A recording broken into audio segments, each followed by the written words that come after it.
Hello student, आज का new topics है लाइसोसोम।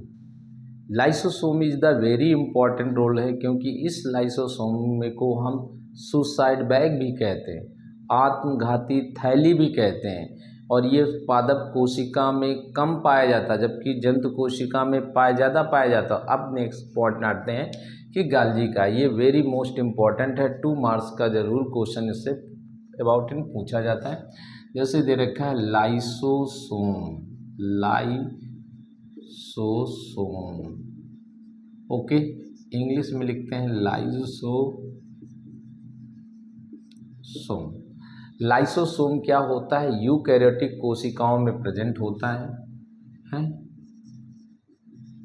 यूकैरियोटिक सेल में प्रेजेंट होता है, प्रोकैरियोटिक सेल में एब्सेंट होता है, प्रोकैरियोटिक सेल में एब्सेंट होता है, एब्सेंट होता है। और ये जंतु कोशिकाओं में, एनिमल सेल में अधिक संख्या में पाया जाता है, जबकि पादप कोशिकाओं में कम संख्या में पाया जाता है। और इसकी खोज यानी डिस्कवरी किसने की? डिस्कवर्ड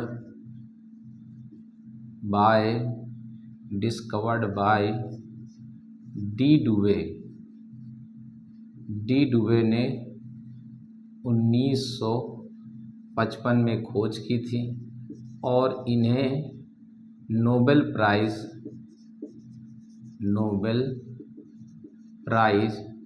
1974 में मिला था। अब अंततः में लाइसोसोम क्या आता है? लाइसोसोम का निर्माण इंडोप्लाज्मिक रेटिकुलम कोशिकाओं के टूटने से बनते हैं। ये गोले आकार के होते हैं, अंड आकार के होते हैं। ये 0.2 माइक्रोन से लेकर 0.8 माइक्रोन के व्यास के होते हैं।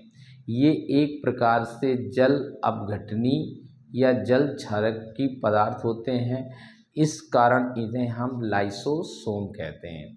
लाइसोसोम ये प्राथमिक लाइसोसोम और द्वितीयक लाइसोसोम भी होते हैं जिसमें प्रायः 30 से 35 जल अपघटनी एंजाइम्स प्रेजेंट होते हैं। अब लाइसोसोम के अकॉर्डिंग क्या करते हैं? इसे हम आत्मघाती थैली भी कहते हैं, यानी हम इसे सुसाइड बैग भी कहते हैं, यानी आत्मघाती थैली के नाम से जानते हैं, क्योंकि ये बहुत ही जल अपघटनी अम्लीय पदार्थ होते हैं। और इनके जो फंक्शन होते हैं, उस फंक्शन में कोशिका का बाह्य संलयन करने का काम करते हैं, कोशिका के बाह्य पदार्थों का स्वगठन करते हैं, तथा अंतर कोशिकीय भागों का निर्माण करते हैं और स्वलयन भी करते हैं। ओके, ये बहुत इम्पॉर्टेंट है कि इसके ज़्यादातर पेपर में पूछा जाता है सुसाइड बैग वाला कौन सा अंग है या उसके बारे में क्या है, तो इसको ज़रूर याद करिएगा, वेरी मोस्ट इम्पॉर्टेंट ऑर्गन है।